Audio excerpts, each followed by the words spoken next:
ജീവിതത്തിലാണ്. മരിക്കുന്ന സമയം കലിമ പറയില്ല, അതല്ലാതെ അതിനു മുമ്പുള്ള ജീവിതത്തിലെ ഏറ്റവും വലിയ ഭാഗ്യത കല്യാണം കഴിയില്ല. കല്യാണം കഴിക്കൽ വലിയ ഭാഗ്യമാണെന്ന് കല്യാണം കഴിച്ചവര് പറയട്ടെ. കഴിക്കാത്തവർക്ക് അത് തന്നെ ഏറ്റവും വലിയ ഭാഗ്യം. കഴിച്ചവര് പറയണത് അല്ലാഹ് വെട്ടുസ്താദെ. കല്യാണം കഴിക്കലല്ല, പിന്നെ ആ കല്യാണത്തിലൂടെ ഒരു സോലിഹത്തായ പെണ്ണിനെ കിട്ടൽ ഒരു വലിയ ഭാഗ്യം. അതൊരു വലിയ ഭാഗ്യമാണെന്ന് സോലിഹത്തായ ഭാര്യമാരുള്ളവര് പറയട്ടെ. നിങ്ങളുടെ ഭാര്യ സോലിഹത്താണെന്ന് ചോദിച്ചാൽ ഇവിടെ ഭാര്യമാര് വന്നിട്ടുണ്ടെങ്കിൽ എന്തായാലും നിങ്ങൾ കൈവെക്കും. കാരണം എന്താ, അവള് മുകളിലിരിക്കുകയാണ്, കണ്ടു കഴിഞ്ഞാൽ വീട്ടിൽ കിടന്ന് ഉറങ്ങാൻ പറ്റത്തില്ല.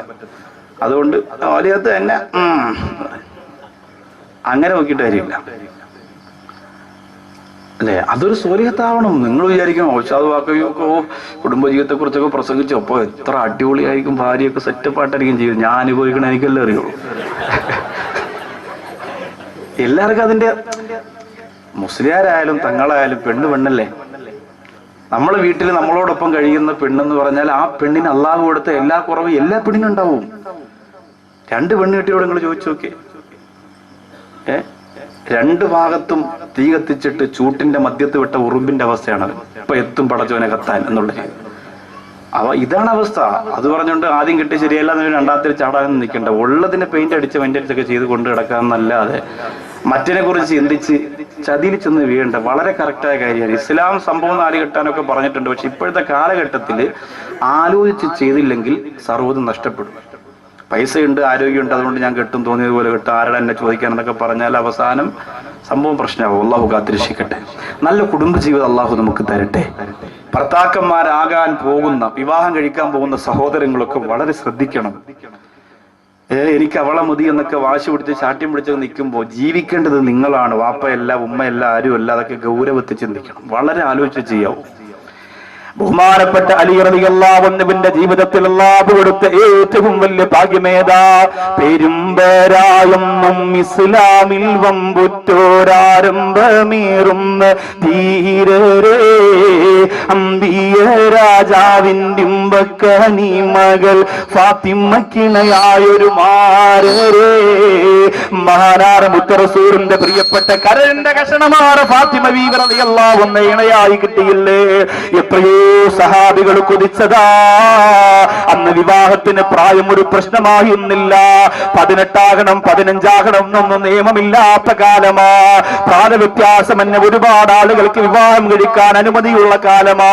എത്രയോ പ്രിയപ്പെട്ട സഹാബികൾ വന്ന് ആരംഭ റസൂലിനോട് ചോദിച്ചതല്ലേ, അല്ലാഹുവിന്റെ റസൂലേ എനിക്ക് തരൂ നിങ്ങളുടെ റോസാപ്പൂ പൊഴിക്കുന്ന പൊന്നുമോള്, പനിതീർദളങ്ങളൊന്ന് വീണ് കിടക്കുന്ന സൗകുമാര്യതയിലെ ലോകത്തെ പ്രകാശത്തിന്റെ പ്രഭ പരത്തി പോര ഫാത്തിമ റളിയല്ലാഹു അൻഹ എനിക്ക് തരുവോ നബിയേ? ഞാൻ തറയിൽ വെക്കാതെ നോക്കിക്കൊള്ളാൻ നബിയേ. അവസാനം അല്ലാഹുവിന്റെ തീരുമാനം വന്നത് ഈന്തമരത്തിന്റെ ചോട്ടിലെ പുല്ല് ചെത്തിയിട്ട് ജീവിക്കുന്ന പാവപ്പെട്ടവനാണ് അലി റളിയല്ലാഹു അൻഹുവിന് കൊടുക്കാനാണ്. അതിൽ കൂടുതൽ ഭാഗ്യമിനി അലിയാര് നിങ്ങൾക്ക് വേറെ കിട്ടാനുണ്ടോ? ജീവിതത്തിന്റെ കഷ്ടപ്പാടും കണ്ണീരും ഒക്കെ അനുഭവിച്ച് വീട്ടിലേക്ക് വരുമ്പോ ഞാനുണ്ടെന്ന് പറഞ്ഞ് വാരി പുണരുന്ന ഒരു ഇണയെ കിട്ടണമെങ്കിൽ എന്റെ ചെറുപ്പക്കാരെ അല്ലാഹു തരുന്ന വലിയ ഭാഗ്യം തന്നെയാണ്. അല്ലാഹു തരുന്ന വലിയ ഭാഗ്യം തന്നെയാണ്. അതെല്ലാവർക്കും കിട്ടണമെന്നില്ല.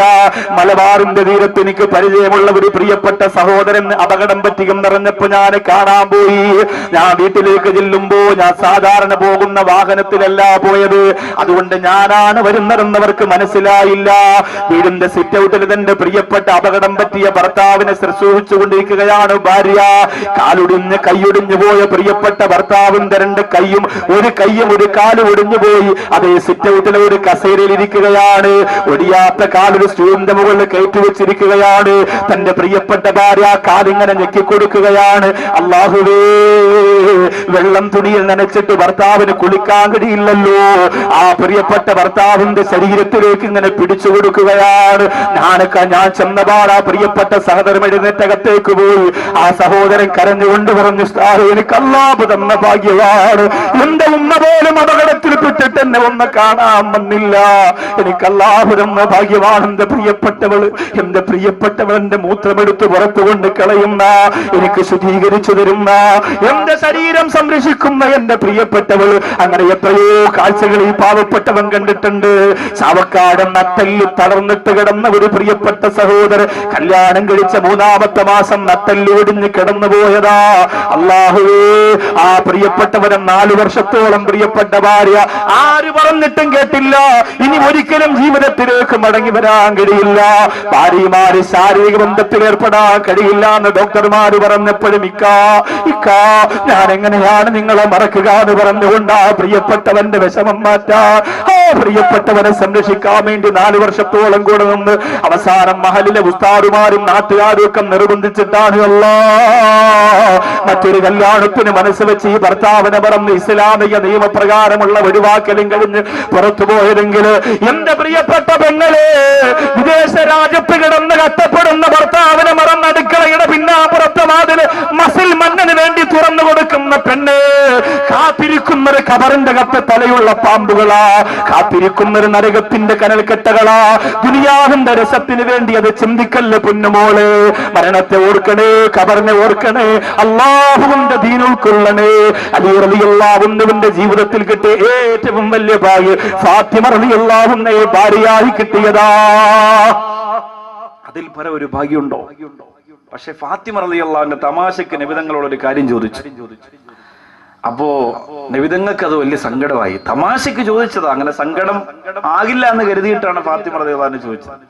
ഫാത്തിമ റളിയല്ലാഹു അൻഹ ചോദിച്ചു, നബിയെ, എത്രയോ സമ്പന്നര് വന്ന് എന്നെ ചോദിച്ചു. എനിക്കറിയാം, കല്യാണത്തിന് മുമ്പാണ്, അലി റളിയല്ലാഹു അൻഹുവായിട്ടുള്ള കല്യാണം തീരുമാനിച്ചതിന് ശേഷം എത്രയോ സൗന്ദര്യമുള്ളവര് ഈ മക്കത്ത് വന്ന് എന്നോട് കല്യാണം ആലോചിച്ചു റസൂലേ. എത്രയോ സമ്പന്നര് വന്ന് കല്യാണം ആലോചിച്ചു നബി, അവർക്കൊന്നും കൊടുക്കാതെ അങ്ങയുടെ കരളെന്ന് പറഞ്ഞ ഈ ഫാത്തിമ എങ്ങനെ മാറ്റിവെച്ചിരുന്നത് ഖുറൈശികളിൽപ്പെട്ട ഈ പാവപ്പെട്ട ഫക്കീറിന് കൊടുക്കാനാണോ നബി? വെറുതെ ചോദിച്ചതാ തമാശക്ക്. അല്ലാഹുവിന്റെ റസൂൽ സല്ലല്ലാഹു അലൈഹി വസല്ലമ തങ്ങളുടെ കണ്ണ് നിറഞ്ഞുപോയി. ഹരംബ റസൂൽ പറഞ്ഞു, ഫാത്തിമ, അലി റളിയല്ലാഹു അൻഹു പരലോകത്തെ പണക്കാരനാണ് ഫാത്തിമ, അലി റളിയല്ലാഹു അൻഹു ഫക്കീറല്ല ഫാത്തിമ, അല്ലാഹുവിന്റെ കോടതിയിലെ പണക്കാരനാണ് ഫാത്തിമ. എന്റെ പ്രിയപ്പെട്ട ചെറുപ്പക്കാരാ, അവിടെയാണ് ഞാനും നിങ്ങളും വിജയിക്കേണ്ടത്. അവിടെയാണ് പൊന്നുമോനെ നമ്മൾ വിജയിക്കേണ്ടത്. ദുനിയാവിൽ എത്ര സൗഭാഗ്യം കിട്ടിയാലും, എത്ര നേട്ടങ്ങൾ കിട്ടിയാലും, എന്തൊക്കെ കൈയടക്കി വെച്ചാലും അല്ലാഹുവിന്റെ കോടതിയിൽ വല്ലദീന തഖൗ ഫൗഖഹും യൗമൽ ഖിയാമ. ദുനിയാവിൽ നിന്നെ മാറ്റിവെക്കട്ടെ, കുറ്റപ്പെടുത്തട്ടെ, കല്ലെറിയട്ടെ, പരിഹസിക്കട്ടെ, ചീത്ത വിളിക്കട്ടെ, ആക്ഷേപിക്കട്ടെ, പക്ഷെ അല്ലാഹുവിന്റെ സത്യസന്ധതയുടെ കോടതിക്ക് മുന്നില് അവിടെ ഏറ്റവും വലിയ വിജയം ഭരിക്കുന്നയാളാവാ. എന്റെ പ്രിയപ്പെട്ടവരെ, മനസ്സ് വെക്കുക,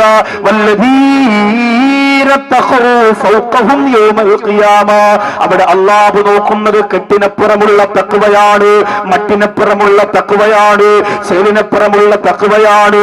ആ തഖ്വയുള്ളവർക്ക് വിജയം ഭരിക്കുന്ന ലോകത്ത് എന്റെ അലിയാരിതങ്ങള് സമ്പന്നനാണ് ഫാത്തിമ എന്ന് അല്ലാഹുവിന്റെ റസൂൽ നബി മുഹമ്മദ് മുസ്തഫ സല്ലല്ലാഹു അലൈഹി വസല്ലമ തങ്ങൾ പറഞ്ഞു കൊടുത്തു. പക്ഷേ അലിയാരിതങ്ങൾക്ക് കണ്ണീരായിരുന്നു ഫാത്തിമാരെ കിട്ടുമെന്ന് പറഞ്ഞപ്പോ. സന്തോഷമുണ്ടെങ്കിലും കണ്ണീരായിരുന്നു. എന്താ കാരണം? നമ്മളെ പോലെ അലി റളിയല്ലാഹു അൻഹുവിന് 1 ലക്ഷം രൂപയുടെ ഓഡിറ്റോറിയം ബുക്ക് ചെയ്യാൻ കാശില്ല. മോളെ ത്രാസിൽ കയറ്റി തൂക്കി നോക്കിയിട്ട് 60 കിലോ ഉണ്ട്, 60 കിലോ സ്വർണം. മോളെ തൂക്കത്തിന് തുലാഭാരം പോലെ സ്വർണം കൊടുത്ത് കെട്ടിക്കാൻ ഒന്നുമില്ല. അലി റളിയല്ലാഹു അൻഹുവിന് പെണ്ണ് കെട്ടുമ്പോ തന്റെ കുടുംബത്തിൽപ്പെട്ട ഓരോരുത്തർക്കും മാറി മാറി കല്യാണത്തിന്റെ അന്ന് ഉടുത്തൊരുങ്ങി ആഹ്ലാദിക്കാൻ ഡ്രസ്സുകൾ എടുത്തു കൊടുക്കാൻ കാശില്ല. അല്ലേ? നമ്മുടെയൊക്കെ സഹോദരിമാർ ഇവിടെ വലിയ നിയമങ്ങൾ ഇല്ലാതിരുന്നിട്ട് പോലും ഒരു 50,000, 1 ലക്ഷം, 2 ലക്ഷം രൂപയുടെ ഡ്രസ്സ് എടുക്കും വീട്ടിൽ ആരുടെ കല്യാണം നടന്നാലും. കണ്ണൂരിലും കാസർഗോഡൊക്കെ പോയാലുണ്ടല്ലോ, ഒരു പുതുമണവാട്ടിയുടെ പെണ്ണിനെടുക്കുന്ന ഡ്രസ്സ് 3 മണവാട്ടിയുടെ ഡ്രസ്സിന്റെ വിലയാണ്. അത്രയ്ക്ക് പവറാ. ഉമ്മമാർക്കാണ് ഒരുക്കം, പെമ്മുക്കുട്ടിയേക്കല്ല. ഉമ്മമാർക്കാണ് ഒരുക്കം. എത്ര പണം നമ്മൾ പൊടിച്ചു കളയുന്നു. എന്റെ മുമ്പിലിരിക്കുന്ന സഹോദരങ്ങളോട് പറയാം, എന്റെ കല്യാണം നിങ്ങൾക്കറിയാം, അഭിമാനത്തോടു കൂടി പറയാം, എത്ര നിങ്ങൾക്ക് ചുരുക്കാൻ പറ്റും അത്രയും ചുരുക്കണം. ചുരുക്കാൻ വേണ്ടിയിട്ട് വിളിച്ചോടി രജിസ്റ്റർ വിവാഹം നടത്തി കളയരുത്. അത് പറഞ്ഞ എനിക്ക് ഞാൻ ചുരുക്കാൻ തയ്യാറാന്ന് പറഞ്ഞ് അയാളെങ്കിലും വിളിച്ചോണ്ട് രജിസ്റ്റർ വിവാഹം നടത്തി 10 20 രൂപ കേസല്ലേ ഉള്ളൂ, റാഹത്തായി. വാക്കവി പറഞ്ഞ പിന്നെ അതിനപ്പുറം ഇല്ല. അങ്ങനെ എന്റെ പേരിൽ പഴിയാരുത്. അപ്പോ ചുരുക്കാന്ന് പറഞ്ഞ ഒരു മാതൃകയായിരിക്കണം നമ്മുടെ കല്യാണം. അല്ല നമ്മളിപ്പോ നിസ്കരിക്കുന്നു, മറ്റു എല്ലാ കാര്യത്തിലും ഒരു ഇസ്ലാമിയത്തിന്റെ ഒരു ഒഴുക്കുണ്ടായാൽ അതൊരു വലിയ തൗഫീഖാണ്. അള്ളാഹു ആ മഹാഭാഗ്യം നമുക്ക് തരട്ടെ. ഇച്ചിരിയൊക്കെ ത്യാഗം ചെയ്യാനുള്ള മനസ്സ്, ഒന്ന് പരിശ്രമിക്കാനും ഇച്ചിരി കഷ്ടപ്പെടാനും ഒക്കെ ഉള്ളൊരു മനസ്സുണ്ടാവണം. ഇല്ലെങ്കിൽ ഒറ്റയ്ക്ക് കിടക്കുന്ന കവറിന്റെ അകത്ത് ആരും ഉണ്ടാവില്ല സഹോദരൻ, വളരെ പ്രയാസമാണ്. അപ്പോ അലി റളിയല്ലാഹു അൻഹുവിന്റെ കയ്യിൽ കാശില്ലാത്തത് കൊണ്ട് ബഹുമാനപ്പെട്ടവർ തീരുമാനിച്ചതെന്താ? മക്കയിലെ ഏറ്റവും വിലപിടിപ്പുള്ള പുല്ലാണ് ഇദ്ഖർ പുല്ലെന്ന് പറയും. ഇദ്ഖർ പുല്ല് അത് ഒരുപാട് നിൽക്കുന്ന സ്ഥലത്ത് പോയി അതിനെ ചെത്തിയെടുത്ത് ഒരു കൊട്ടയ്ക്കകത്താക്കി ആ ഇദ്ഖർ പുല്ല് കമ്പോളത്തിൽ കൊണ്ടുവന്ന് കല്യാണത്തിന് മുമ്പ് കച്ചവടം നടത്തുക അലി റളിയല്ലാഹു അൻഹു തീരുമാനിച്ചതാ. വേങ്ങോടും പാലോടും മഞ്ഞമലയിലും കൊച്ചാലമോടും വാവറമ്പലത്തും പോത്തങ്കോടും പാച്ചറയിലും ഒക്കെയുള്ള നമ്മുടെ പ്രിയപ്പെട്ട ചെറുപ്പക്കാർ കല്യാണത്തിന് കാശില്ലാതെ വന്നാൽ എന്താ ചെയ്യാ? പലിശക്കാരനെ വിളിക്കും. അല്ലോ അണ്ണ, അങ്ങനെ ഒരു സ്ത്രീധനൊക്കെ ഒരുപാടുണ്ട്, എന്നാലും എന്റെ കയ്യിൽ ഒരു നിലനിൽപ്പിനൊന്നും ഇല്ല, ഒരു 1 ലക്ഷം എങ്ങനെയാലും മൂന്ന് കുറഞ്ഞ പലിശക്ക് എങ്ങനെയാലും ഇച്ചിരി ഒന്ന് മറിച്ച് തന്നാ പിന്നെ 2 മോതിരം മിക്കപ്പോൾ റെഡിയാവും, കുഴപ്പമൊന്നുമില്ല. അതൊക്കെ പെണ്ണ് സംഭവമൊക്കെ സെറ്റപ്പാണ്. ഞാൻ കണ്ടു, സ്വർണ്ണമൊക്കെ ഇഷ്ടം പോലെ ഉണ്ട്. ഞാൻ ഫോണിലൂടെ ഒന്ന് ചൊല്ലലുണ്ട്, കാര്യങ്ങളൊക്കെ പറയലുണ്ട്. അങ്ങനെ 1 ലക്ഷം 2 ലക്ഷം ഇങ്ങനെ പലിശക്ക് എടുക്കല. ഒരാവശ്യമില്ലാതെ എടുക്കുക, ഒരാവശ്യവുമില്ലല്ലോ. എന്തിനാണ് എടുക്കുക? ഒരാവശ്യമില്ലല്ലോ. വെറുതെ അടിച്ചു വിളിക്കാം. പെണ്ണിന്റെ കൂടെ നടക്കണ്ടേ? കാർ റെന്റിനെടുക്കും. എന്തിനാണ് അല്ലെ? നമുക്കുള്ളത് വെച്ചിട്ടൊരു ആഘോഷം പോരെ. എന്നാലും അതുണ്ടെങ്കിലേ പറ്റൂ. പെണ്ണിനെ കൊണ്ടൊക്കെ ഒന്ന് വിരുന്നിനൊക്കെ പോകുമ്പോ കാറിലൊക്കെ ചെന്ന് ഇറങ്ങി പോകണം, ചാവിയൊക്കെ ഇറക്കി. കല്യാണം കഴിച്ചുകൊണ്ട് പാരീസ് വരെ ഒന്ന് പോകണമെന്നുണ്ടായിരുന്നു. അപ്പൊ ആരോടൊന്ന് വെളിയിറങ്ങി കാണൂലല്ലോ. അപ്പൊ ചിലപ്പോ വേഗോടുന്ന് ടൗൺ കണ്ടാണല്ലോ 16 മൈൽ വരെ പോയിട്ടുണ്ടാവുള്ളൂ. എന്നാലും പാരീസ് പോകണമെന്നുണ്ട്. അടുത്ത ആഴ്ച ചിലപ്പോ ശരിയാവും. വിസയ്ക്ക് അപ്ലോഡ് ചെയ്ത് പാസ്പോർട്ട് കൊടുത്ത് ഈ ഡയലോഗ് ഒരു 3-4 മാസം എല്ലാ പണത്താക്കന്മാരും വേണമെന്ന് തന്നെയാണ്.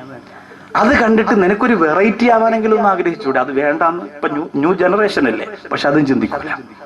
നമ്മുടെയൊക്കെ മനസ്സെങ്ങനെയാ? ജനങ്ങളുടെ മുന്നിൽ ഒന്ന് തല ഉയർത്തുക. അള്ളാന്റെ മുന്നിൽ നമ്മൾ എത്ര കഷ്ടപ്പെട്ടാലും കുഴപ്പമില്ല, ജനങ്ങളുടെ മുന്നിൽ ഇങ്ങനെ നടക്കണം. അള്ളാന്റെ മുന്നിൽ നടന്നിട്ട് ജനങ്ങളുടെ മുന്നിൽ പാപ്പരാവാൻ തീരുമാനിച്ചോ? അതാണ് ഇമാം ഷാഫി റളിയല്ലാഹു അൻഹു, അതാണ് മഹാന്മാരായ ഔലിയാക്കൾ, അതാണ് കുത്തുബീങ്ങൾ. നമ്മൾ നോക്കുമ്പോ ഇങ്ങനെ കുളിക്കാതെ നനയ്ക്കാതെ നടക്കുന്ന പോലെ തോന്നും, പക്ഷെ അള്ളാന്റെ അടുത്ത് അവരൊക്കെ പുതുമണവാളന്മാരെക്കാൾ പവറാണ്. അതുകൊണ്ടാണ് ഔലിയാക്കളെ കുറിച്ച് നമ്മൾ എന്നും അന്നും ഇന്നും അഭിമാനത്തോടെ പറയുന്നത്. അതുകൊണ്ടാണ് അങ്ങനെ രക്ഷപ്പെടാൻ നമുക്ക് സാധിക്കണം. അലി റളിയല്ലാഹു അൻഹു റജുലൻ സവ്വാ, ഒരു വലിയ സംഭവം നടക്കാൻ പോവാണ്. കേട്ടോ, അലിയാര് തങ്ങളുടെ ജീവിതത്തിൽ പൊട്ടി പൊട്ടി പൊട്ടി കരഞ്ഞു പോയ ഒരു വലിയ സംഭവം നടക്കാൻ പോവുകയാണ്. കേട്ടോ, കൊച്ചാലം മൂടുകാരാ, അല്ലാഹുവിന്റെ റസൂലിന്റെ മരുപൊന്നുപോലെ സ്വീകരിക്കുന്ന അലി റളിയല്ലാഹു അൻഹുവിന്റെ ചരിത്രവാ. ബഹുമാനപ്പെട്ട അലി ഇബ്നു അബീ ത്വാലിബ് റളിയല്ലാഹു അൻഹു വവാഅത്തു റജുലൻ സവ്വാ, കർഷകനായ ഒരു പ്രിയപ്പെട്ട സഹോദരനെ ക്ഷണിക്കുകയാണ്. എന്നിട്ട് ആ സഹോദരനോട് പറഞ്ഞു, നമുക്ക് ഇദ്ഖർ പുല്ല് പറക്കാൻ പോയാലോ? ആ സഹോദരൻ പറഞ്ഞു, എങ്ങനെയാ പോകേണ്ടത്? ഒരുപാട് ദൂരത്തല്ലേ. അലി റളിയല്ലാഹു അൻഹു പറഞ്ഞു, 2 ഒട്ടകം എനിക്കുണ്ട്. ഒന്ന് അല്ലാഹുവിന്റെ റസൂൽ നബി മുഹമ്മദ് മുസ്തഫ സല്ലല്ലാഹു അലൈഹി വസല്ലമ തങ്ങൾ എനിക്ക് തന്നതാണ്. മറ്റൊന്ന് അല്ലാഹുവിന്റെ റസൂലിന്റെ പ്രിയപ്പെട്ട അലിയാർ തങ്ങൾ പറയുന്ന മറ്റൊന്ന് ബദർ യുദ്ധത്തിൽ എനിക്ക് കിട്ടിയതാണ്. അതുകൊണ്ട് ആ ഒട്ടകവും കൊണ്ട് നമുക്ക് പോകാം. എന്നിട്ട് ഇദ്ഖർ പുല്ല് 2 കൊട്ടയിലേക്ക് ചെത്തിവെക്കാ. എന്നിട്ട് ഒട്ടകപ്പുറത്ത് കയറ്റിയിട്ട് നമുക്ക് കടന്നു വരാ. കമ്പോളത്തിൽ കൊണ്ടുപോയി കച്ചവടം ചെയ്യാ. ജോലി കൂലിക്ക് നിനക്ക് എന്തെങ്കിലും തരാ. ഇതെന്തിനാണ് തങ്ങളെ എന്ന് ചോദിക്കുമ്പോ അലി റളിയല്ലാഹു അൻഹു പറയുന്നു, എനിക്ക് മണവാട്ടിയായി അല്ലാഹുവിന്റെ റസൂൽ ഫാത്തിമയെ തരുമെന്ന് പറഞ്ഞപ്പോ ഞാൻ കരഞ്ഞുപോയി. എന്റെ ഫാത്തിമ റളിയല്ലാഹു അൻഹ വീട്ടിലേക്ക് വന്നാൽ എനിക്ക് കൊടുക്കാൻ ഒരു പത്തിരി ഉണ്ടാക്കാൻ എന്റെ കയ്യിൽ കാശില്ല. എന്റെ ഫാത്തിമ റളിയല്ലാഹു അൻഹയ്ക്ക് ഒരു വസ്ത്രം വാങ്ങി കൊടുക്കാൻ എന്റെ കയ്യിൽ കാശില്ല. പലിശത്തമ്പുരാക്കന്മാരുടെ ആസനം താങ്ങിയിട്ട് അതെ നിന്റെ കല്യാണം മാമാങ്കമായി ആഘോഷിക്കുന്ന ചെറുപ്പക്കാരാ, ആഖിറം മറക്കല്ല മോനെ, പരലോകം മറക്കല്ല പൊന്നുമോരെ. അലി റളിയല്ലാഹു അൻഹു രണ്ടൊട്ടകത്തെയും കൊണ്ട് ജോലിക്കാരനെയും കൊണ്ട് കമ്പോളത്തിലേക്ക് പോവുകയാ. മക്കയുടെ പർവ്വത നിരകൾ കടന്ന് ഇദ്ഖർ പുല്ലുള്ള ഒരു പ്രധാനപ്പെട്ട സ്ഥലത്തേക്ക് വരുത്തുകയാ. ഒട്ടകത്തെ മരുഭൂമിയുടെ ഒരു ഭാഗത്ത് നിർത്തിയിട്ട് ആ രണ്ടുപേരും കൂടിയിട്ട് പുല്ല് ചെത്താൻ വേണ്ടി ചെല്ലുകയാണ്. അല്ലാഹുവേ, ഫാത്തിമ റളിയല്ലാഹു അൻഹയുടെ മണിമാരനതാ പുല്ല് ചെത്തുകയാ. എന്നിട്ട് ഒട്ടകത്ത് തലയിൽ ചുമന്നുകൊണ്ട് ഒട്ടകത്തിന്റെ അടുത്തേക്ക് എത്തുമ്പോഴാണ് ആ രംഗം നടന്നത്. അല്ലാഹുവേ, ആരംഭ റസൂൽ കൊടുത്ത ഒട്ടകമുണ്ടല്ലോ, ബദർ യുദ്ധത്തിൽ കിട്ടിയ ഒട്ടകമുണ്ടല്ലോ, ആ ഒട്ടകത്തെ ആരോ കഴുപ്പറുത്ത് കഷണമാക്കി കൊന്നിട്ടിരിക്കുകയാണ്. അലി റളിയല്ലാഹു അൻഹു മുത്ത് റസൂലിന്റെ മുമ്പിൽ പരാതി പറഞ്ഞപ്പോഴാണ് ഈ സംഭവം ലോകമറിയുന്നത്. ആ പുല്ലുകെട്ടിറക്കി വെച്ചിട്ട് റസൂലുള്ളാഹിയുടെ മുമ്പിൽ നിന്ന് പൊട്ടിക്കരയുകയാണ്. എന്നിട്ട് പറയുന്നു, യാ റസൂലല്ലാഹ്, ഫലം അംലിക ഐനയ്യ ഹീന റഅയ്തു യാ ഹബീബല്ലാഹ്. ആ ഒട്ടകം ചത്തുകിടക്കുന്ന കണ്ടപ്പോ, അതിനെ അറുത്തറപ്പിട്ടിരിക്കുന്നത് കണ്ടപ്പോൾ എന്റെ കണ്ണിനെയും എന്റെ മനസ്സിനെയും എനിക്ക് നിയന്ത്രിക്കാൻ കഴിഞ്ഞില്ല. ഞാൻ പൊട്ടിക്കരഞ്ഞു പോയി തങ്ങളേ എന്നല്ലാഹുവിന്റെ റസൂൽ സല്ലല്ലാഹു അലൈഹി വസല്ലമ തങ്ങളോട് പറയുകയാ. എന്റെ പ്രിയപ്പെട്ട യുവാക്കളോട് പറയുന്നു, അല്ലാഹനെ മറന്നുകൊണ്ടുള്ള ആഘോഷത്തിന് രംഗത്ത് വരല്ലേ പൊന്നുമോനെ. നീ ചെയ്തത് അല്ലാഹു ചോദിക്കുന്നത് നിന്നോട് മാത്രമാണ്. നീ ചെയ്തത് ചോദിക്കുന്നത് നിന്നോട് മാത്രമാണ്. പാലോട് മുസ്ലിം ജമാഅത്തിൽ എപ്പോഴും നിസ്കരിക്കാൻ വന്നിരുന്ന 19 വയസ്സുള്ള ഷമീം എന്ന പൊന്നുമോന് ക്യാൻസർ വന്ന് മരിച്ചുപോയത് നിങ്ങളുടെ കൺമുമ്പിൽ മിച്ചല്ലേ. നിങ്ങളുടെ മുന്നിലൂടെ ഓടിച്ചാടി കളിച്ചിരുന്ന എന്താവശ്യത്തിന് ഓടി വരുന്ന മിഥിലാജ് എന്ന പൊന്നുമോൻ പോയത് നിങ്ങളുടെ കൺമുമ്പിലല്ലേ. എത്രയോ പണം മുടക്കിയിട്ട് ക്യാൻസർ രോഗത്തിന് ചികിത്സ നേടിയ നസീബ് എന്ന് പറയുന്ന ആ വേങ്ങോട് എന്ന മഞ്ഞവലയിലേക്ക് വച്ചാലമൂടേക്ക് വരുമ്പോഴുള്ള ആ ചെറിയ വീടിനകത്ത് ഇരുന്നിരുന്ന നജീബ് എന്ന പൊന്നുമോന് മരിച്ചത് നിങ്ങളുടെ മുമ്പിലല്ലേ. ആരോടാണ് ഞാനിത് പറയുന്നത്? എന്റെ പ്രിയപ്പെട്ട ചെറുപ്പക്കാരാ, അല്ലാഹുവിന്റെ കോടതിയിൽ സമാധാനം പറയാത്ത ഒരു നിമിഷം പോലും നിന്റെ ജീവിതത്തിൽ ഉണ്ടാവില്ല പൊന്നുമോനെ, ഉണ്ടാവില്ല. അതുകൊണ്ട് ഇബാദത്ത് ചെയ്തോ, ഖുർആൻ ഓതിക്കോ, സദഖ ചെയ്തോ, സ്വലാത്ത് ചൊല്ലിക്കോ, അല്ലാഹുവിന്റെ പൊരുത്തം നേടാൻ വേണ്ടി പരിശ്രമിച്ചോ. നിങ്ങൾക്കറിയോ, അലി റളിയല്ലാഹു അൻഹുവിന് കല്യാണം കിടന്നിട്ട് പോലും ദാരിദ്ര്യം തീർന്നില്ല. കഷ്ടപ്പാട് തന്നെയാ, പട്ടിണി തന്നെയാ. ഫാത്തിമ റളിയല്ലാഹു അൻഹ പൊട്ടിക്കരഞ്ഞു വേറെ ജീവിതത്തിന്റെ എത്രയോ സമയങ്ങളാ. നിങ്ങൾക്കറിയോ, അല്ലാഹുവിന്റെ റസൂൽ അലി റളിയല്ലാഹു അൻഹുവിന് സമ്മാനമായി കൊടുത്ത പ്രധാനപ്പെട്ട ഒരു വാളാണ് ദുൽഫുഖാർ എന്ന് പറയുന്ന വാള്. ഒരിക്കൽ മുഖം മൂടി വെച്ച ഒരാള്, മുഖം മൂടി വെച്ചിട്ട് ഒരാള് ചന്തയിൽ ദുൽഫുഖാർ എന്ന് പറയുന്ന വാള് കൊണ്ടുവന്ന് കച്ചവടം ചെയ്യുകയാണ്. ആ മുഖം മൂടി വെച്ചയാള് ചന്തയിൽ വന്നിട്ട് പറയുന്നു, ഇത് ദുൽഫുഖാർ എന്ന് പറയുന്ന വാളാണ്, ഇത് അലി റളിയല്ലാഹു അൻഹുവിന്റെ വാളാണ്. ഈ വാൾ ആവശ്യമുള്ളവര് വരിക, ഒരു നല്ല തുക തന്നാൽ ഈ വാള് ഞാൻ നിങ്ങൾക്ക് തരാ. ബഹുമാനപ്പെട്ട ഇബ്നു അർഖം റളിയല്ലാഹു അൻഹുവിന്റെ പ്രിയപ്പെട്ട ഉപ്പ ആ വാള് കണ്ടിട്ട് ഓടി വരികയാണ്. അല്ലാഹുവേ, ഇതെന്റെ അലിയാര് തങ്ങളുടെ വാളല്ലേ, എന്റെ അലിയാര് തങ്ങളുടെ വാളല്ലേ. ആരാണ് ഇതിവിടെ കച്ചവടം ചെയ്യാൻ കൊണ്ടുവന്നത്? അലി റളിയല്ലാഹു അൻഹു ഒരുപാട് ഇഷ്ടപ്പെട്ടിരുന്ന വാളാ. ഒരുപക്ഷെ അലി റളിയല്ലാഹു അൻഹു കാണാതെ കൊണ്ടുവന്നതാണോ, അലി റളിയല്ലാഹു അൻഹു അറിയാതെ മോഷ്ടിച്ചു കൊണ്ടുവന്നതാണോ? ആ വാളങ്ങോട്ട് വിൽക്കുന്ന മുഖം മൂടി വെച്ച ആളിന്റെ മുമ്പിൽ ഇബ്നു അർഖമിന്റെ പിതാവ് പോയിട്ട് പറഞ്ഞു, ആരടാണി മുഖം മൂടി അഴിക്കുക, ആരടാണി? എന്റെ അലിയാര് നിങ്ങളുടെ ദുൽഫുഖാർ എന്ന് പറയുന്ന വാള് കമ്പോളത്തിൽ കൊണ്ടുവന്ന കച്ചവടം ചെയ്യാൻ മാത്രം മോഷണ വിദഗ്ധനായ നീ ആരാന്ന് എനിക്കറിയണമെന്ന് പറയുമ്പോ ആ മുഖം മൂടി മാറ്റിയപ്പോ അല്ലാഹുവേ, അത് മഹാനായ അലി റളിയല്ലാഹു അൻഹു തന്നെയായിരുന്നു. ഇബ്നു അർഖമിന്റെ വിരൽത്തുണ്ട് പിടിച്ചപ്പുറത്തേക്ക് കൊണ്ടുപോയിട്ട് പറയുന്നു, പുറത്തു പറയല്ലേ. ബഹുമാനപ്പെട്ടവരോട് ചലിയേ, നിങ്ങൾ എന്തിനാണ് ചെയ്തത് അലിയേ? ജീവിതത്തിൽ എന്ത് നഷ്ടപ്പെട്ടാൽ റസൂലുള്ളതെന്ന് ഈ വാള് ഞാൻ നഷ്ടപ്പെടുത്തൂലാന്ന് പരസ്യമായി പറഞ്ഞ അലിയേ, ഈ വിലപ്പെട്ട വാള് വാങ്ങാൻ ആയിരക്കണക്കിന് ആളുകൾ ഇവിടെയുണ്ടല്ലോ, അതെന്തിനാണ് ഇവിടെ കൊണ്ടുവന്നതെന്ന് ചോദിക്കുമ്പോ അലി റളിയല്ലാഹു അൻഹു പറയുകയാണ്, റസൂലുള്ളാഹിയുടെ കരളിന്റെ കഷണം എന്റെ വീട്ടിന്റെ അകത്ത് പട്ടിണിയായിട്ടും 8 ദിവസമായി. റസൂലുള്ളാഹിയുടെ പൊന്നുമോള് ആരൊക്കെ വന്ന് ചോദിച്ചു, എത്രയോ പണക്കാര് വന്ന് ചോദിച്ചു, എത്രയോ സൗന്ദര്യന്മാര് വന്ന് ചോദിച്ചു, എത്രയോ സമ്പന്നന്മാര് വന്ന് ചോദിച്ചു, മുത്ത് റസൂല് കൊടുത്തില്ലല്ലോ. ആ പൊന്നുമോള് എന്റെ വീട്ടിൽ പട്ടിണിയായിട്ട് 8 ദിവസമായി. കൊച്ചാലം മൂട്ടുള്ള പെങ്ങന്മാര് പട്ടിണി എറിഞ്ഞിട്ടുണ്ടോ? കൊച്ചാലം മൂട്ടിലുള്ള ചെറുപ്പക്കാര് പട്ടിണി എറിഞ്ഞിട്ടുണ്ടോ? നമ്മുടെ വാപ്പമാർ എറിഞ്ഞിട്ടുണ്ട്. യുവാക്കളെ, നമുക്ക് ഭക്ഷണം വാരി തരുമ്പോ നമ്മുടെ പ്രിയപ്പെട്ട വാപ്പ പട്ടിണിയായിരുന്നു, നമ്മൾ അറിഞ്ഞില്ല. എന്റെ ഉമ്മ പോലും എന്റെ അടുത്ത് എത്ര പ്രാവശ്യം പറഞ്ഞിട്ടുണ്ടെന്നറിയുമോ? പൊന്നുപോലെ, ചെറിയ പ്രായത്തിൽ നിങ്ങൾക്കൊക്കെ ഞങ്ങൾ ഭക്ഷണം വാരി തരുമ്പോ അത് കഴിക്കാൻ അതിനേക്കാൾ ആർത്തിയുള്ള വിശപ്പ് ഞങ്ങൾക്ക് ഉണ്ടായിരുന്നു. പക്ഷേ നമ്മുടെ മക്കളല്ലേ അവര് വളരണമല്ലോ എന്ന് പറഞ്ഞ് ഞങ്ങൾ വാരി തന്നതാണ്. അമ്മമാരെ ഉപ്പമാരെ മറക്കല്ലേ മക്കളെ. അവരെ പൊരുത്തമില്ലാതെ റബീഉൽ നബിദിനമില്ല, ഉംറയില്ല, ഹജ്ജില്ല, നമസ്കാരമില്ല. അല്ലാഹുവേ, ഞങ്ങളുടെ പാവപ്പെട്ട ഉമ്മ, ഞങ്ങളുടെ പാവപ്പെട്ട വാപ്പ, അവർക്ക് നീ സ്വർഗം കൊടുക്കണയല്ല, ഈ മജ്‌ലിസിൽ വന്നിരിക്കുന്ന സഹോദരങ്ങൾക്ക്, അവരുടെ മാതാപിതാക്കൾക്ക് കൊടുക്കാൻ പറ്റുന്ന ഏറ്റവും വലിയ ഒരു സമ്മാനമായിട്ട് ദുആ എത്തിച്ചു കൊടുക്കണയല്ല. അലി റളിയല്ലാഹു തആല അൻഹുവിന്റെ ചരിത്രത്തിലൂടെ ആ കഷ്ടപ്പാട് ദാരിദ്ര്യം അനുഭവിച്ചറിയാതെ ഞങ്ങൾ പറയുകയോ, എന്റെ പ്രിയപ്പെട്ട ഫാത്തിമ 8 ദിവസം കൊണ്ട് പട്ടിണിയാ. കൊടുക്കാൻ എന്റെ കയ്യിലൊന്നുമില്ല. ഞാനൊരു ഭർത്താവല്ലേ, ഒരു ഉത്തരവാദിത്വം വേണ്ടേ?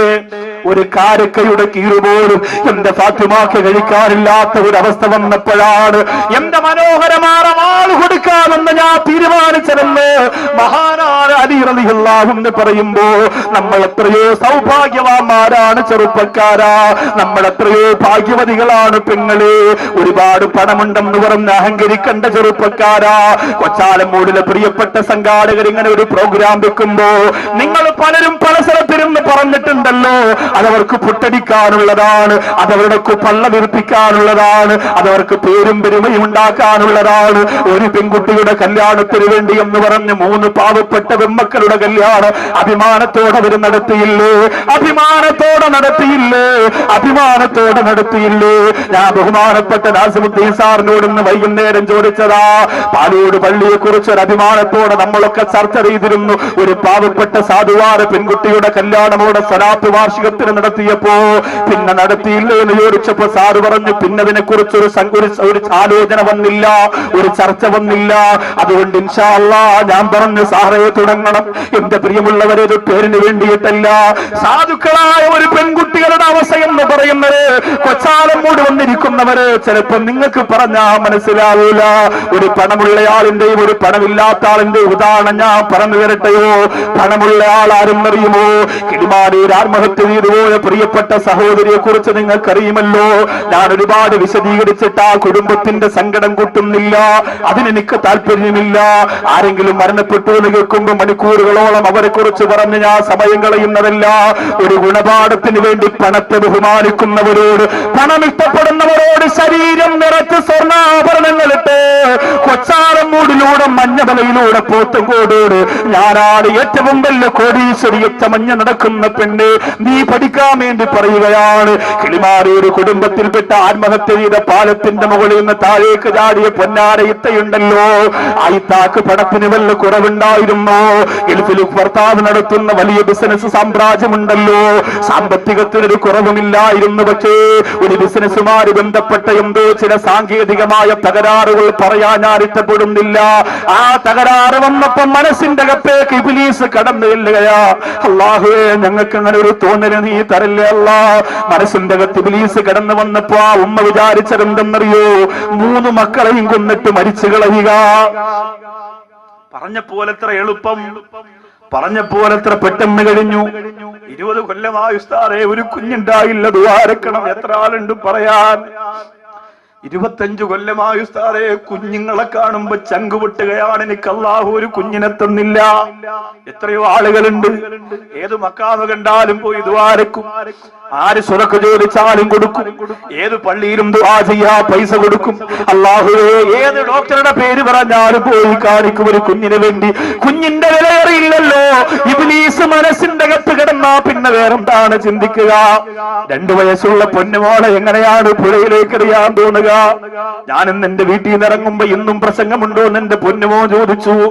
ഒരു ദിവസം വീട്ടിൽ നിൽക്കാൻ കിട്ടിയ ദിവസം എന്റെ പ്രിയപ്പെട്ട കൊച്ചാലമൂട് നജീബ് ഉൾപ്പെടെയുള്ള കൂട്ടുകാരോടുള്ള മഹബത്ത് കൊണ്ട് ആ ഒരു ദിവസം അവർക്ക് വേണ്ടി കൊടുക്കുമ്പോ എന്റെ പ്രിയപ്പെട്ടവര് എന്റെ മക്കളെ പോലും മറന്ന് 2-3 മണിക്കൂർ ഇവിടെ വന്ന് നിൽക്കാമെന്ന് തീരുമാനിച്ചത് എനിക്കും അല്ലാഹുവിന്റെ കോടതിയിൽ എന്തെങ്കിലുമൊക്കെ കിട്ടണ്ടേ എന്ന് നിയത്ത് വെച്ചിട്ടാണ്. അല്ലാഹുവേ 2.5 വയസ്സുള്ള ആ പ്രിയപ്പെട്ട പൊന്നുമോളെ പാലത്തിന്റെ മുകളിൽ നിന്ന് താഴേക്ക് വലിച്ചെറിയാൻ വേണ്ടി ആ പെണ്ണ് വന്നല്ലോ. 7 വയസ്സുള്ള 6 വയസ്സുള്ള 2 ആൺമക്കളെയും കൊണ്ടുവന്നു. മക്കളെ, ഉമ്മച്ചി ആദ്യം വാവയെടുത്ത് പുഴയിലേക്ക് എറിയും, അത് കിടന്നിട്ട് ഉമ്മച്ചി ചാടും, പിന്നെ മക്കളെ നിങ്ങളും ചാടണം. ഇനി നമുക്ക് ജീവിക്കണ്ട മക്കളെ, നമുക്ക് ജീവിക്കണ്ട മക്കളെ. ജീവിതത്തിൽ വെള്ളം കണ്ടാ പേടിക്കുന്ന ആ മക്കൾ പറഞ്ഞു, ഉമ്മ ഞങ്ങളുടെ കുഞ്ഞുവാവേറിയല്ലേ ഉമ്മ, ഞങ്ങളുടെ കുഞ്ഞുവാവേറിയല്ലേ ഉമ്മ, ഞങ്ങളുടെ കുഞ്ഞുവാവേറിയല്ലേ ഉമ്മ. കുഞ്ഞുമക്കളെന്ന് പറഞ്ഞാൽ എത്ര സ്നേഹമാണ് പെങ്ങളെ, കുഞ്ഞുമക്കളെന്ന് പറഞ്ഞാൽ എത്ര ഇഷ്ടമാണ് പ്രിയപ്പെട്ടവരെ. അല്ലാഹുവേ, ആ 2.5 വയസ്സുള്ള കുഞ്ഞിനെ താഴേക്ക് വലിച്ചെറിഞ്ഞത് ദാരിദ്ര്യം കൊണ്ടല്ല, പണമില്ലാത്തത് കൊണ്ടല്ല, കഷ്ടപ്പാട് കൊണ്ടല്ല. എന്റെ കൊച്ചാലം വീട്ടിലെത്തണ്ടേ, ഈമാൻ നഷ്ടപ്പെട്ടു പോരപ്പം മനസ്സും തകത്തേക്ക് ഇബ്ലീസ് കടന്നു എന്നിട്ട് നിർബന്ധിച്ചതാ. ആ കുഞ്ഞിനെ എന്നിട്ട് കൂടെ ഉമ്മയും ചാടി, ആ മക്കൾ ചാടിയില്ല, അവര് പേടിച്ചു പോയി. ആളുകൾ കണ്ടിട്ട് ആ മക്കളെ രക്ഷപ്പെടുത്തിയല്ലോ. എന്നാൽ എന്റെ പ്രിയപ്പെട്ടവരെ, തിരുവനന്തപുരം ജില്ലയിൽ 21 വയസ്സുള്ള വികലാംഗയായ പൊന്നുമോൾ ആത്മഹത്യ ചെയ്തതെന്തിനാ? വാപ്പയാണ് അവരെ നോക്കിയത്. വികലാംഗയായ മോളും വികലാംഗനായ മോനും. അല്ലാഹുവേ, വാപ്പച്ചിയാണ് നോക്കിയത്. വാപ്പ നെഞ്ചുവേദന വന്ന് മരിച്ചപ്പോ 21 വയസ്സുള്ള പൊന്നുമോള് കഴുത്തിൽ കുരുക്കിടുകയാണ്. എന്നിട്ട് കത്തെഴുതി വെച്ചു, ഇനി എന്നെ നോക്കാൻ ആളില്ല, ഇനി എന്നെ നോക്കാൻ ആളില്ല, ഇനി എന്നെ നോക്കാൻ ആളില്ല. അവിടെ പറയാൻ ചെറുപ്പക്കാരുണ്ടായില്ലോ. കൊച്ചാലമൂട്ടിലെ സഹാര സമിതിയെ പോലെ ഞങ്ങളുണ്ട് പെങ്ങളെ, ഞങ്ങളുണ്ട് പെങ്ങളെ. വാപ്പ മരിച്ച യതീമിന് ഞങ്ങളുണ്ട്, ഞങ്ങൾ ഭക്ഷണം തരാ, ഞങ്ങൾ വീട് തരാ, ഞങ്ങൾ കെട്ടിക്കാ സ്വർണം തരാ, ഞങ്ങൾ ജോലി തരാ.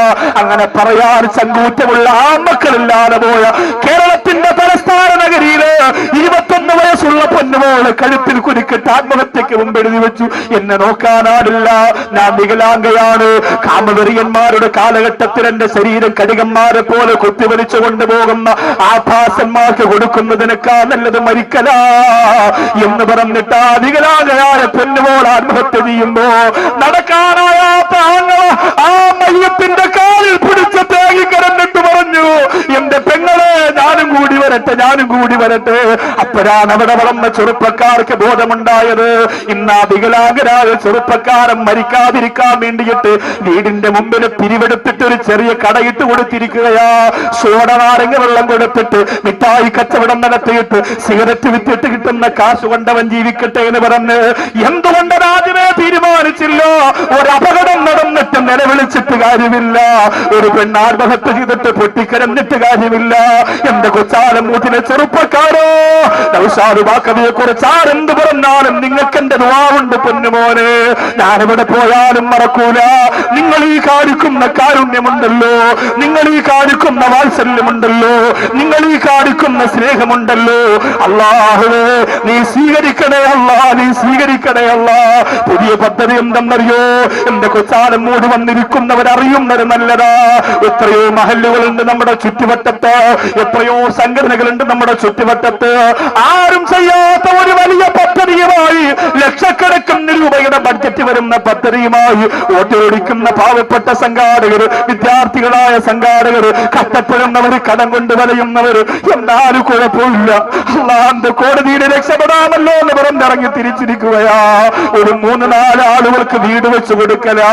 കിടക്കാടമില്ല മക്കള്, മഴ പെയ്യുമ്പോ പേടിയാവുകയാ. പൊട്ടിക്കരന്നുകൊണ്ടാ കഴിയുന്നത്, വാടക കൊടുക്കാൻ പോലും തികയുന്നില്ല എന്ന് പറഞ്ഞ് വീടെന്ന് പറയുന്ന വലിയ സ്വപ്നം മനസ്സിന്റെ അകത്ത് കൊണ്ട് നടക്കുന്ന പാവപ്പെട്ട ഉമ്മയോട് വരെയെന്ന വാക്ക് കൊടുത്തിരിക്കുകയാ. ഉമ്മ ഞങ്ങൾ വീട് വെച്ച് തരാം ഉമ്മ. 3 സെന്റ് സ്ഥലം ഒരു പഞ്ചായത്ത് പോലും ഇന്ന് വരെ കൊടുക്കാത്ത, ഒരു ഗവൺമെന്റ് പോലും ഇന്ന് വരെ കൊടുക്കാത്ത, ഒരു കോടീശ്വരം പോലും ഇന്ന് വരെ ചെയ്യാത്ത ആ ഒരു വലിയ കാരുണ്യത്തിന്റെ പദ്ധതി എനിക്ക് വേണ്ടി കൊച്ചാലമൂട്ടിലെ മക്കൾ ഇറങ്ങിയിരിക്കുകയാ. എന്റെ മുമ്പിൽ വന്നിരിക്കുന്നവരോട് പറയാനുള്ളത്, നിങ്ങളൊക്കെ പാവപ്പെട്ടവരാണെന്ന് എനിക്കറിയാ, നിങ്ങൾക്ക് ലക്ഷ്യങ്ങൾ കൊടുക്കാൻ കഴിയൂലെന്ന് എനിക്കറിയാ. അതൊന്നും നിങ്ങളോട് ഔഷാറുവാക്കൾ ചോദിക്കുന്നില്ല. നിങ്ങൾ കൊടുക്കുകയും കൊടുക്കാതിരിക്കുന്നതും അള്ളാഹുവുമായുള്ള നിങ്ങളുടെ ബന്ധമനുസരിച്ചാണ്. പക്ഷെ എന്റെ പ്രിയപ്പെട്ട ചെറുപ്പക്കാരാ, ഈ വിഷയത്തിൽ എന്റെ ഉത്തരവാദിത്വം ഞാൻ പാലിച്ചു അല്ലോ എന്ന് ഉറപ്പിക്കാതെ എഴുന്നേറ്റ് പോകരുതെന്ന് മാത്രമേ ഉള്ളൂ. അള്ളാഹു ഭാഗ്യം തരാൻ നമ്മുടെ എല്ലാം കുടുംബജീവൻ അള്ളാഹു റാഹത്തിലാക്കട്ടെ. അൽഹംദുലില്ലാ. ആ 4 കാര്യം, 4 കൂട്ടരാരാണെന്നൊന്ന് പറഞ്ഞിട്ട് നമുക്ക് ദുആ ചെയ്യാം. ഒത്തിരി സമയമായി, ഇത്രയും നേരം വാതു പറയണമെന്ന് ആഗ്രഹിച്ചല്ല സ്റ്റേജിൽ കയറിയത്. പിന്നെ ഇവിടുത്തെ കാര്യങ്ങളുടെ ഗൗരവവും വിഷയത്തിന്റെ വലിപ്പവും മനസ്സിലാക്കി അല്പം നീണ്ടുപോയി. എല്ലാവരും ക്ഷമിക്കണം എന്ന് ഓർമ്മപ്പെടുത്തി അലി റളിയല്ലാഹു തആല അൻഹു പറയുന്നു, 1 കളവ് പറയുന്നവരുമായി കൂട്ടുകൂടാനേ പാടില്ല മോനെ, കാരണം നിന്റെ പരലോകത്തെ അത് നഷ്ടപ്പെടുത്തുമെന്നാണ്. കളവ് പറയുക എന്നത് ചെറിയ കാര്യമല്ല. അതൊരു മനുഷ്യനെ വഞ്ചിക്കലാണ്, പറ്റിക്കലാണ്, അള്ളാഹുവിനെ തെറി വിളിക്കുന്നതിന് തുല്യമാണ്. നമ്മുടെ നാവ് എന്തും പറയാൻ ഉള്ള ഒരു സാധനമായിട്ട് നാം കാണരുത്. സഹോദരിമാര്, സഹോദരങ്ങൾ വളരെ ശ്രദ്ധിക്കണം. ജീവൻ റൂഹ് പിരിയുന്ന ടൈമിൽ അത് പറയണമെങ്കിൽ ആ വിഷയത്തിന്റെ ഗൗരവം അത്ര വലുതാണ് എന്ന് നമ്മളെല്ലാവരും ചിന്തിക്കണം. രണ്ടാമത്, ബഹുമാനപ്പെട്ട അലി ബിൻ അബി ത്വാലിബ് റളിയല്ലാഹു അൻഹു പറഞ്ഞു കൊടുത്തു, തന്റെ പ്രിയപ്പെട്ട മക്കളോട്, മകനോട് സമയം പാഴാക്കുന്നവരോട് പിന്നെ കൂട്ടുകൂടാൻ പാടില്ല. സമയം പാഴാക്കുക എന്ന് പറഞ്ഞാൽ എല്ലാത്തിനും ഒരു പരിധിയുണ്ട്. ഗെയിം കളിക്കുക, ക്രിക്കറ്റ് കളിക്കുക, വെറുതെ കടയിൽ വന്നിരിക്കുക, അതിനൊക്കെ ഒരു ടൈമുണ്ട്. അതിനപ്പുറത്തേക്ക് നമ്മൾ പോയാൽ നമുക്കത് വലിയ നഷ്ടമാണ്. ഇപ്പോ എന്നെ സംബന്ധിച്ചിടത്തോളം എന്റെ വീട്ടിൽ 4 ആൺകുട്ടികളാണ്, 4 മക്കളാണ്. അതിൽ 3 മക്കൾക്കും ഇപ്പോൾ ഗൾഫിലൊക്കെ പോകുമ്പോൾ ഇപ്പൊ ആളുകൾ എന്ത് ചെയ്യും, ഉസ്താദ് എന്താ പോകുമ്പോ വേണ്ടത്, എന്ത് വേണ്ടെന്ന് പറഞ്ഞാൽ എന്തെങ്കിലുമൊക്കെ പൊതിഞ്ഞൊക്കെ തരും.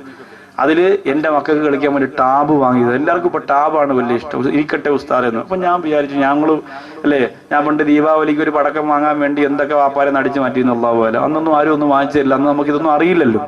അപ്പൊ അന്ന് കിട്ടിയ ആ ടാബ് കൊണ്ടുവന്ന് മക്കൾക്ക് കൊടുത്തു. എല്ലാവർക്കും വലിയ സന്തോഷമായി. മക്കളൊന്നോ പൊന്നാര വാപ്പച്ച് കവളിൽ മുത്തണ ഒരു ബഹളമായിരുന്നു. 1 മാസം അത് കയ്യിൽ വെച്ച് പ്രവർത്തിപ്പിച്ചതേ ഉള്ളൂ. അപ്പോഴും തന്നെ ഏകദേശം അവരുടെ ജീവിതത്തിലെ സ്വഭാവമൊക്കെ മാറി തുടങ്ങി.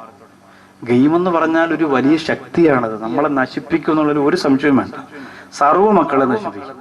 ഗെയിം എന്ന് പറഞ്ഞാൽ ഓടിക്കൊണ്ടുവരിക, മറ്റൊരാൾ ഇടിക്കുന്ന ഗെയിം, വെടിവെച്ച് കൊല്ലുന്ന, ഇതൊക്കെയാണ്. അവരിങ്ങനെ ആലോചിക്കും, ഒരെണ്ണം വെച്ചു കൊടുത്ത വാപ്പ അങ്ങ് തീർന്നേനെ. അങ്ങനെ ചിന്തിക്കും. ഈ മനസ്സിനകത്ത് വിഷം വളർന്നു വരും. വലിയ അപകടമാണ്. നമ്മൾ വിചാരിക്കും സീരിയൽ കണ്ടുകൊണ്ടിരിക്കുമ്പോൾ മക്കൾ കരയുമ്പോൾ ഇവിടെ കാണാൻ പോയില്ലടാ, കാണാൻ സമ്മതിക്കില്ല, എന്നാ ഉമ്മച്ചിയുടെ മൊബൈലാണ്, അപ്പൊ മൊബൈൽ എടുത്തു കൊടുക്കും. മൊബൈലും കൊണ്ട് അവിടെ പോയിരിക്കും, നമ്മൾ സീരിയലും കണ്ടുകൊണ്ടിരിക്കും. അവന്റെ ജീവിതം പോയി, നമ്മളെ ജീവിതം പോയി. ഇത് രണ്ടും തീരും. അപ്പൊ അതുകൊണ്ട് ആ 3 മൊബൈലും വലിച്ചു പൊട്ടിച്ചു, തറയിലിട്ട് കൊടുക്കും. കാരണം മാറ്റി വെച്ചാൽ അവന്മാർ എന്റെ മക്കളല്ലേ, എവിടെ വെച്ചാലും അവന്മാർ അടിച്ചു മാറ്റും. വല്ലാഹി പൊട്ടിച്ചപ്പോ തൻസീർ ഉണ്ടായിരുന്നു അവിടെ. തൻസീർ വലിയ മൊബൈലുടെയൊക്കെ വേങ്ങോട്ട് ഇട്ട് ആകെ പ്രയാസത്തിൽ നിൽക്കുകയാണ്. ഇപ്പൊ എങ്ങനെ ചെയ്യും, അടയ്ക്കാനും വയ്യ, തുറക്കാനും വയ്യ, ആകെ പ്രശ്നത്തിൽ. ആ പാവം പറഞ്ഞു, ഉസ്താദേ എന്റെ കടയിൽ കൊണ്ടൊന്ന് വിറ്റിരുന്നെങ്കിൽ എന്തായാലും ഒരു 10,000 രൂപ നീ കിട്ടിപ്പോയി. ഞാൻ പറഞ്ഞു എടുത്തോണ്ട് പോയിക്കോ. അങ്ങനെ കൊണ്ടുപോയി ബോഡിയൊക്കെ തട്ടി റെഡിയാക്കി ഒട്ടിച്ചൊക്കെ അവിടെ വെച്ചിരിക്കണം എന്ന് തോന്നുന്നു. അതിന് വാങ്ങിക്കണമെങ്കിൽ അവന്റെ വണ്ടയ്ക്ക് തന്നെ.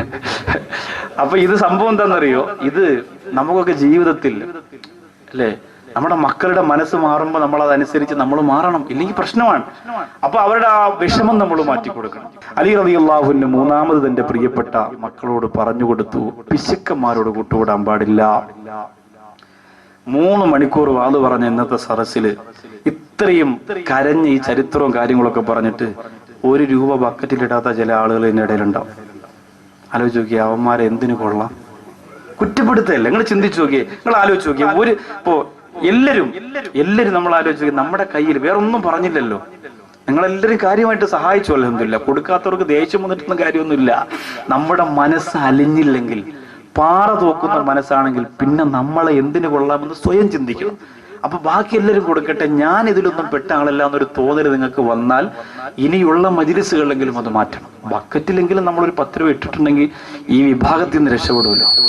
ഇത് പരലോകം നഷ്ടപ്പെടുത്തുന്നതായതുകൊണ്ടാണ് ഈ ഗൗരവമുള്ള കാര്യം അലി റളിയല്ലാഹു അൻഹു പറഞ്ഞത്. 4ാമത്തെ വിഷയം ബഹുമാനപ്പെട്ടവർ പറഞ്ഞു, അധർമ്മകാരികളുമായി കൂട്ടുകൂടരുത്. അധർമ്മകാരികൾ എന്ന് പറഞ്ഞാൽ ആരാണ് ധർമ്മമല്ലാത്തത് ചെയ്യുന്നത്? ഇപ്പൊ ഒരുപാട് ഹൈന്ദവ സഹോദരങ്ങൾ ഇവിടെയുണ്ട്. ശബരിമല സീസണാണ്. ധർമ്മോ രക്ഷിതി രക്ഷിത, ധർമ്മത്തെ നീ രക്ഷിച്ചാൽ ധർമ്മം നിന്നെ രക്ഷിക്കുമെന്ന് പറയുന്ന മഹാഭാരതത്തിന്റെ അണികളാണ്. ചെരുപ്പില്ലാതെ മലയ്ക്ക് പോകുന്ന, ഒരുപാട് നിയമങ്ങൾ പാലിച്ചുകൊണ്ട് ഹൈന്ദവ മതത്തിന്റെ വേദം അംഗീകരിക്കുന്ന ഒരുപാട് സഹോദരങ്ങളുണ്ട് ഉച്ചാലമൂട് മഞ്ഞവലയിലും ഒക്കെ.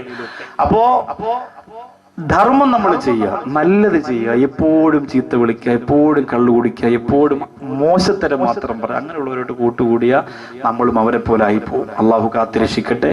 അൽഹംദുലില്ലാഹ്, പടച്ചതമ്പുരാൻ ഈ സദസ്സ് അള്ളാഹു സ്വീകരിക്കുന്ന നല്ലൊരു സദസ്സാക്കട്ടെ. ദുആരക്കാൻ പോകുന്നു. അലി റളിയല്ലാഹു അൻഹുവിന്റെ മനോഹരമായ ചരിത്രം പഠിച്ച് വഫാത്ത് പറഞ്ഞ, ഹൈബറും ബദറും ഒക്കെ പറഞ്ഞ ഈ പുണ്യ സദസ്സിൽ ഒരുപാട് മദ്ഹ് പാടി, ഒരുപാട് ചരിത്രം പറഞ്ഞു. അൽഹംദുലില്ലാഹ്, അതൊക്കെ അള്ളാഹു റബ്ബുൽ ഇസ്സത്ത് നമ്മുടെ ജീവിതത്തിന്റെ നേട്ടങ്ങൾക്ക് അള്ളാഹു ഒരു കാരണമാക്കി തെരുമാറാകട്ടെ. ഇൻഷാ അല്ലാഹ് നമുക്ക് ദുആ ചെയ്യാം. സമയം പറഞ്ഞുകൊണ്ടിരുന്നാൽ ഏറെ പറയാനുണ്ട്, സമയം ഏറെ വൈകി. എല്ലാ പ്രിയപ്പെട്ട സുഹൃത്തുക്കളും സഹോദരങ്ങളും എഴുന്നേറ്റ് നിൽക്കുക. നബി സല്ലല്ലാഹു അലൈഹി വസല്ലമ തങ്ങൾ പറഞ്ഞ ഒരു പുണ്യകർമ്മം, ഒരു അമലായി നിങ്ങളുടെ ജീവിതത്തിൽ ഉണ്ടാവട്ടെ. ജിബ്രീൽ അലൈഹിസ്സലാത്തു വസ്സലാം അള്ളാന്റെ റസൂലിന്റെ അടുത്തിരിക്കുമ്പോൾ വഹിയുമായിട്ട് എന്ത് വഹിയുണ്ടെങ്കിലും ജിബ്രീൽ വന്ന് പറയും. പക്ഷേ വഹിയല്ലാത്ത അവസ്ഥയിൽ ഒരു മലക്ക് പ്രവാചകരുടെ മുന്നിലേക്ക് വന്നു. ജിബ്രീൽ അലൈഹിസ്സലാത്തു വസ്സലാമിനോട് അള്ളാന്റെ റസൂൽ ചോദിച്ചു, ഈ മലക്ക് എന്തിനാണ് ഇപ്പോൾ വന്നത്? അള്ളാന്റെ റസൂലിനോട് ജിബ്രീൽ പറഞ്ഞു, ഇത് ഒരു പ്രത്യേക കാര്യം അങ്ങയെ അറിയിക്കാൻ വേണ്ടി വന്നതാണ്. അപ്പോ എന്താണ് ആ കാര്യം? ആ വന്ന മലക്ക് പറഞ്ഞു, അങ്ങയെ അള്ളാഹു 2 പ്രകാശത്തിന്റെ ഉടമയാക്കി എന്ന് പറയാൻ പറഞ്ഞു. അങ്ങയെ അള്ളാഹു 2 പ്രകാശത്തിന്റെ ഉടമയാക്കി എന്ന് പറയാൻ പറഞ്ഞു. ആ 2 പ്രകാശം വിശ്വാസികളുടെ ജീവിതത്തിൽ ദുആ സ്വീകരിക്കുന്നതിന് ഒരു കാരണമാണ് എന്ന് പറയാൻ പറഞ്ഞു. ആ 2 പ്രകാശം ഏതാണ് എന്ന് നബി സല്ലല്ലാഹു അലൈഹി വസല്ലമ തങ്ങൾ ആ പ്രിയപ്പെട്ട മലക്കിനോട് ചോദിക്കുമ്പോൾ അള്ളാഹുവിന്റെ പരിശുദ്ധ ഖുർആനിന്റെ 2 ഭാഗമാണ് പറഞ്ഞത്. ആ 2 ഭാഗം നിങ്ങളുടെ ജീവിതത്തിൽ ഇൻഷാ അല്ലാഹ് നാളെ മുതൽ അത് നിങ്ങൾ ബന്ധപ്പെടുത്തി നിങ്ങളുടെ പ്രാർത്ഥനകളിൽ, നിങ്ങളുടെ നമസ്കാരത്തിന്റെ ദുആകളിൽ, നിങ്ങളുടെ അമലുകളിൽ ആ 2 ഭാഗത്തെ ബന്ധപ്പെടുത്തി വെച്ചാൽ നിങ്ങളുടെ ദുആ സ്വീകരിക്കുന്നതിന് ഒരു 90% സാധ്യത കൂടുതലാണ്. നമ്മൾ ചെയ്യുന്ന കാര്യം അല്ലാഹു സ്വീകരിക്കണം. മജ്ലിസുകൾ ദുആ ചെയ്യുന്നത് കൊണ്ടാണ് നമ്മുടെ പ്രഭാഷണവും പ്രസംഗവും ഈ മേഖലയൊക്കെ ഇങ്ങനെ നിന്ന് പോവുക. അപ്പൊ നിങ്ങൾ ഇത്രയും ആളുകളുടെ ദുആ അതിനൊരു വലിയ ബറക്കത്തും പുണ്യവുമാണ്. ഈ 2 പ്രകാശം മുത്ത് റസൂലിന് അല്ലാഹു കൊടുത്ത 2 പ്രകാശം, ഒന്ന് സൂറത്തുൽ ഫാത്തിഹയാണ്. ഫാത്തിഹ നമ്മൾ ഇന്നും ഓതി ഒരു ദുആ നമ്മുടെ വീട്ടിൽ ഉറങ്ങുന്നതിന് മുമ്പ് അൽ ഫാത്തിഹ എന്ന് പറഞ്ഞ് കട്ടിലിരുന്നിട്ട് ഒരു ഫാത്തിഹ ഓതി ദുആ ചെയ്യണം. മക്കളെ അത് ശീലിപ്പിക്കണം. വേറൊന്നും ഉണ്ടാവൂല നമ്മുടെ ജീവിതത്തിൽ. ഞാൻ എൻ്റെ കണ്ണ് വയ്യാതെ വീട്ടിലിരുന്നപ്പോൾ എൻ്റെ മൂത്തവൻ വന്നിട്ട് ഇങ്ങനെ ചോദിച്ചു, കണ്ണ് വേദന ഉണ്ടോ എന്ന് ചോദിച്ചപ്പോൾ സത്യം പറഞ്ഞാൽ സങ്കടം തോന്നി. കാരണം ദുനിയാവിലല്ല മോനെ ചോദിക്കേണ്ടത്, മരണപ്പെട്ട് നമ്മെ കവറിൻ്റെ അകത്ത് കൊണ്ടുവയ്ക്കുമ്പോൾ നമ്മുടെ മക്കൾക്ക് മുകളിൽ നിൽക്കുമ്പോൾ തോന്നണം, അപ്പാക്ക് ഇപ്പോൾ വേദന ഉണ്ടാവോ, മലക്കൾ വന്നിട്ടുണ്ടാവോ, അള്ളാഹു ഇനി നേരിട്ട് കാണാൻ പറ്റൂലല്ലോ. ആ ഒരു ആശങ്ക നമ്മുടെ മക്കളുടെ കൽബിലുണ്ടെങ്കിൽ ദുആ ചെയ്യും. അപ്പോൾ ഇതൊക്കെ നമ്മൾ പഠിപ്പിച്ചു കൊടുക്കുമ്പോഴേ ആ ഒരു ബന്ധം ഉണ്ടാവുള്ളൂ. ഒന്ന് സൂറത്തുൽ ഫാത്തിഹ, മറ്റൊന്ന് അള്ളാഹുവിന്റെ പരിശുദ്ധ ഖുർആൻ സൂറത്തുൽ ബഖറയുടെ അവസാന ഭാഗമാണ് ആമന റസൂലു ബിമാ ഉൻസില എന്ന് തുടങ്ങുന്ന ആ ഭാഗം. അത് നമ്മൾ വിചാരിക്കുന്ന പോലെ അത്ര ചെറിയൊരു സംഭവം അല്ലത്. വലിയ ഇഷ്ടമാണ് പടച്ചവന്. ഫാത്തിഹന്റെ കൂടെ അതും കൂടെ ചേർത്തിട്ട് നിങ്ങൾക്ക് ഓതാൻ പറ്റിയാൽ വലിയ നേട്ടമാണ്. ഇതൊക്കെ നമ്മൾ ഓതുന്നത് നമുക്ക് തന്നെ കിട്ടുള്ളൂ. അള്ളാഹു തആല വിജയിപ്പിക്കട്ടെ. നബി സല്ലല്ലാഹു അലൈഹി വസല്ലമ തങ്ങളുടെ കാലഘട്ടത്തിൽ മൗലിദ് ഉണ്ടായിരുന്നു, അന്ന് ഘോഷയാത്ര ഉണ്ടായിരുന്നു, അന്ന് മിഠായി കൊടുത്തോ, അന്ന് ജഡ്ജസ് മാർക്കിടാൻ പോയോ, അന്ന് തോരണം കിട്ടിയോ എന്ന് ചോദിച്ച് വിഡ്ഢികളെ പോലെ സമയം കളയാതെ യുഅ്മിനൂന ബിൽ ഗൈബ്, അദൃശ്യ കാര്യങ്ങളിൽ വിശ്വസിക്കുന്നവരാണ് മുഅ്മിനീങ്ങളെങ്കിൽ പരിശുദ്ധ റബീഉൽ അവ്വലിന്റെ ഈ ആഘോഷം എനിക്ക് അള്ളാഹുവിന് കൊടുക്കാനുള്ള ഒരു വിശ്വാസമാണ്, എൻ്റെ മുത്ത് റസൂലിനെ സമർപ്പിക്കാനുള്ളതാണെന്ന പൂർണ്ണമായ ഉറപ്പ് നിങ്ങൾക്ക് ഉണ്ടാവണം. അപ്പൊ നിങ്ങൾ പറയും, മരിച്ച ദിവസമല്ലേ റബീഉൽ അവ്വൽ 12, അന്ന് എങ്ങനെ മുട്ടായി കൊടുക്കും? നിങ്ങൾ ചിന്തിച്ചു, എത്ര വിഡ്ഢിത്തരമാണ്. ഒരാളും മരിച്ചാൽ 3 ദിവസത്തിൽ കൂടുതൽ സങ്കടപ്പെട്ടിരിക്കാൻ പാടില്ല. ഭർത്താവ് മരിച്ചാൽ ഭാര്യ 4 മാസം 10 ദിവസം ഇരിക്കും. ബാക്കി ആര് മരിച്ചാലും, ഞാൻ മരിച്ചാൽ എൻ്റെ മക്കൾ 3 ദിവസത്തിൽ കൂടുതൽ സങ്കടപ്പെട്ട മക്കൾക്ക് ശിക്ഷയുണ്ട് അല്ലാഹുവിന്റെ കോടതി. ചെറിയ കാര്യമൊന്നുമില്ല, ചുമ്മാ കരഞ്ഞോണ്ട് നടന്നാൽ മതിയോ, ജീവിക്കണ്ടേ? അപ്പോ അങ്ങനെ സങ്കടപ്പെടാൻ പാടില്ല. മരിച്ചാൽ സങ്കടപ്പെടേണ്ടത് ആകെ 3 ദിവസമാണ്. അല്ലാതെ കാലാകാല റസൂലുള്ള വഫാത്തായി എന്ന് പറഞ്ഞിട്ട് ആണ്ട് നേർച്ച നടത്തിയിട്ട് പൊട്ടിക്കരാനല്ല ഇസ്ലാം പറഞ്ഞിരിക്കുന്നത്. നിങ്ങളുടെ പ്രിയപ്പെട്ട വാപ്പ മരിക്കുമ്പോ ആണ്ട് നടത്തിയിട്ട് യാസീനും മൗലൂദും സ്വലാത്തും ഓതി ഉപ്പാക്ക് വേണ്ടി ദുആ ചെയ്യുമ്പോൾ വാപ്പാടെ കാര്യം പറയുമ്പോ കരയും. അതല്ലാതെ അതൊരു ദുഃഖ ആചരണമല്ല. എന്റെ പ്രിയമുള്ള സഹോദരങ്ങളോട് പറയുന്നു, സാധാരണ ആളുകളുടെ ക്വാളിറ്റി വെച്ചിട്ട് ഒരിക്കലും റസൂലുള്ളാഹിയെ കുറിച്ച് ചർച്ച നടത്തരുത്. അത് ഈമാനില്ല എന്നതിന് ഏറ്റവും വലിയ തെളിവാണ്. ഇന്ന് കുറെ ആളുകൾ മൗലിദ് ഓതുന്നതിന് തെളിവുണ്ടെങ്കിൽ 1.5 ഏക്കർ വസ്തു ഞാൻ എന്റെ വീട്ടിന്റെ താഴെ നിന്ന് എഴുതി തരാം, എന്റെ വാപ്പ വാങ്ങിയിട്ടിരിക്കല്ലേ വീട്ടിന്റെ താഴെ, കണ്ടോ എന്റെ വസ്തു എഴുതി കൊടുക്കാൻ. എന്നിട്ട് വാട്സപ്പിലും ഫേസ്ബുക്കിലും ഒക്കെ ഇങ്ങനെ മത്സരമാണ് അങ്ങോട്ടും ഇങ്ങോട്ടും. അള്ളാന്റെ റസൂൽ നമുക്ക് തട്ടിക്കളിക്കാനുള്ള ബോളല്ല. നമ്മൾ അറിഞ്ഞിട്ടില്ല. മദീനയിൽ ഒരു സൂഫിയായ മനുഷ്യനുണ്ട്, 15 വർഷം കൊണ്ട് അവിടെ താമസിക്കും. ജീവിതത്തിൽ ഒറ്റ പ്രാവശ്യം മാത്രമേ മദീനയുടെ കുബ്ബ കണ്ടിട്ടുള്ളൂ, നോക്കിയിട്ടില്ല. അതിന്റെ നിറമെന്തെന്നറിയാൻ വേണ്ടി ഒന്ന് നോക്കിയതാണ് ഉസ്താദ്, പിന്നെ നോക്കിയിട്ടില്ല. നിങ്ങൾ ഇവിടെ കഴിയല്ലേ, എത്ര സന്തോഷമാണ്, കണ്ടുകൂടെ എന്ന് ചോദിച്ചപ്പോ പറയാ, എന്റെ മുത്ത് റസൂൽ സല്ലല്ലാഹു അലൈഹി വസല്ലം തങ്ങൾ കിടക്കുന്ന ഈ മണ്ണിൽ നിന്നും മുഖം ഇങ്ങനെ ഉയർത്തി മുകളിലേക്ക് നോക്കുന്നത് പോലും എനിക്ക് പേടിയാണ്, അതപകേടാവൂലേ എന്നുള്ള സങ്കടമാണ്. അങ്ങനെ പറയുന്ന സ്വാലിഹീങ്ങളുടെ ലോകത്ത് എങ്ങനെ കഴിയുന്നു നമുക്ക് ഇങ്ങനെയൊക്കെ ചോദിക്കാൻ? ഇമാമിങ്ങളെക്കാളും വലിയ ആളായി, ഔലിയാക്കളെക്കാളും വലിയ ആളായി, എവിടെ നിന്നെങ്കിലും കുറച്ച് മലയാളവും പഠിച്ചിട്ട് അങ്ങോട്ട് കയറി വന്ന് വിടുവായി തരങ്ങൾ പറയാം. അത് കേൾക്കാൻ ഇതിനൊന്നും താല്പര്യമില്ല. മൗലിദിന് പൈസ കൊടുക്കാനില്ല, മൗലിയാക്കന്മാരെ ഇഷ്ടമല്ല, പള്ളിക്കാരുമായിട്ട് ഇഷ്ടമല്ല, അങ്ങനെ കുറച്ച് പഹയന്മാർ അവരെ കൂടെ ചെന്ന് ഇങ്ങനെ ഇരുന്നോളും, ഇങ്ങനെ ഉണ്ടക്കണ്ണും വെച്ച്.